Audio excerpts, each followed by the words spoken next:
farm fresh produce, mountain views, and you pick flowers.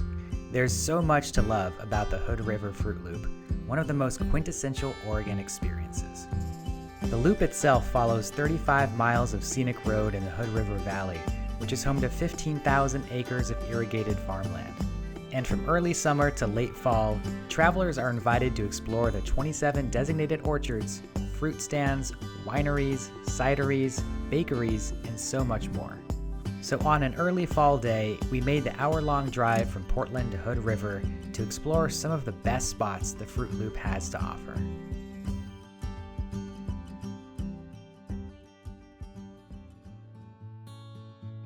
All right, we are here in Hood River in the Columbia River Gorge. I'm here with my partner Sadie, and we are here to explore the Fruit Loop and all of the bounty on it. Our first stop was the Gorge White House, one of the most popular spots on the Fruit Loop, just 10 minutes from downtown Hood River. The orchard spans more than 30 acres and includes you-pick options, a restaurant, cider, and beer.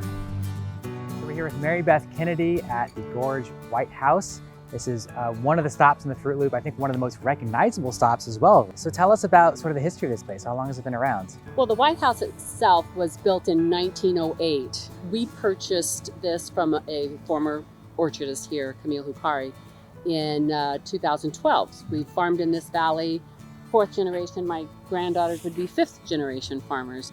So you've got orchards, you've got a cafe. What else do you have here for people? We have 9 different ciders right now. We also have all of these that are you pick. You got strawberries, you've got raspberries, you've got blueberries, cherries. Then later, like right now, we have you pick apples and pears. So there really is a ton to do.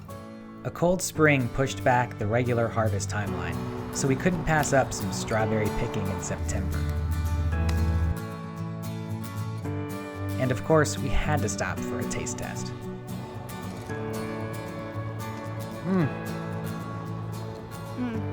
Such a good berry. I feel like I could just sit here all day, eating strawberries, looking at Mount Hood. And the flowers. And the flowers. After berry picking and admiring the flowers, we decided to try those ciders Mary Beth had told us about. Flavors ranged from the classic apple cider to honey lavender to one made with hops.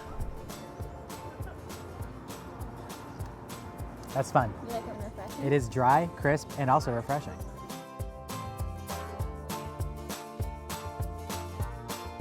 After finishing our cider tasting, we paid for our berries and then hit the road for our second stop of the day. And we're headed to Hood River Lavender Farms.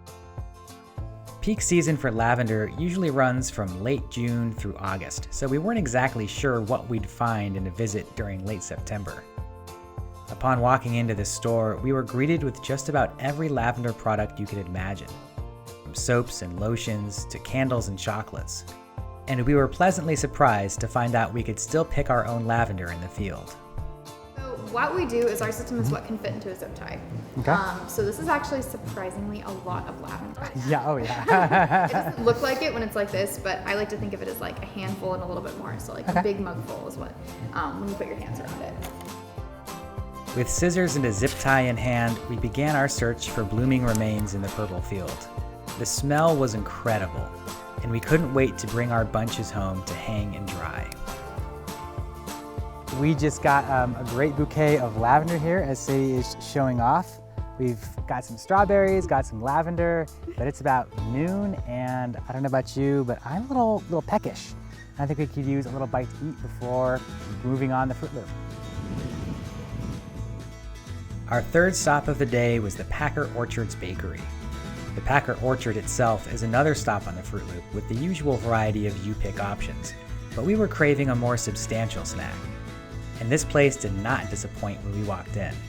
The shelves were stocked with everything: empanadas, jalapeno cheddar bread, pulling apart.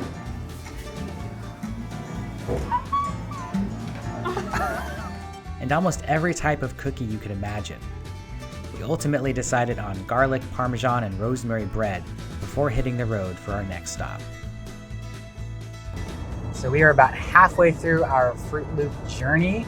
It's just a little after noon, and we're headed to Draper Girls Country Farm, where we're gonna see some more you pick fruit, as well as maybe some like barn animals. I heard there's gonna be goats, which I feel excited about. And I'm personally hoping to pick some apples. It's right in time for Rosh Hashanah. Perfect. And there's a beautiful view of Mount Hood directly in front of us. I can't believe the scenery on this drive. Really good. Oh my God. Draper Girls Farm is a family business owned by Teresa Draper and spans roughly 40 acres. The orchard offers you-pick fruit along with a store filled with produce ready to go. There are cider offerings, a picturesque swing, and a handful of friendly goats you're invited to feed.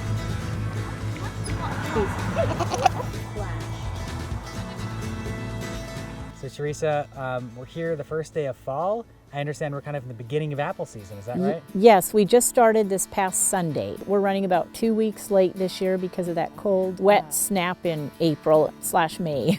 Awesome. Well, I think we want to pick some apples. Okay, yeah, let's have at it.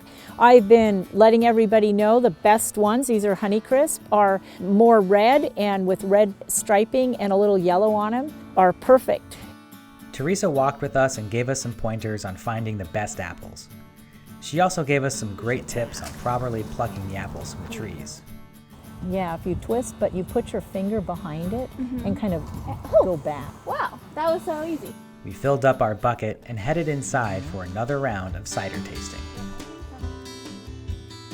And so it's like an apple cider, but then you add in like mango and So we pineapple. have an apple base and then we blend in the other fruit juices. The variety of flavors at Draper Girls was delicious. They offered a spiced peach cider that tasted exactly like a peach pie. Right? Thanks so much. Before we knew it, it was time to hit the road once more for our final stop, Mountain View Orchard, which offers a vineyard and a brewery that also serves pizza. And we were pretty hungry after a long day of picking fruit and lavender. We were excited to try the pear pizza featuring produce fresh from the orchard. After lunch, we visited Carlos, the resident steer who lives on the other end of the orchard. It must have been his mealtime too, because he was more interested in the hay than he was in us. You know, all due respect to Carlos, as an animal, he can do what he wants. On the way back to the car, we stopped in a dahlia field to cut some fresh flowers. A few final pears wrapped up our day of harvest. Cheers. Ooh, we got a bunch of stuff today, didn't we? Yeah. So we've got some strawberries from the start of the day. We have apples. We got some pears, some pluots, some lavender, some garlic and Parmesan rosemary bread, and then a whole bunch of dahlias. So all in all, I'd say pretty successful day on the Fruit Loop. How's that? Would come back. How's that strawberry? Perfect. Perfect. Just like this day. Perfect. It was a perfect fall day indeed, but it was time to head back. With our small but mighty bounty in tow, we drove back to Portland, dreaming up the recipes we'd make at home.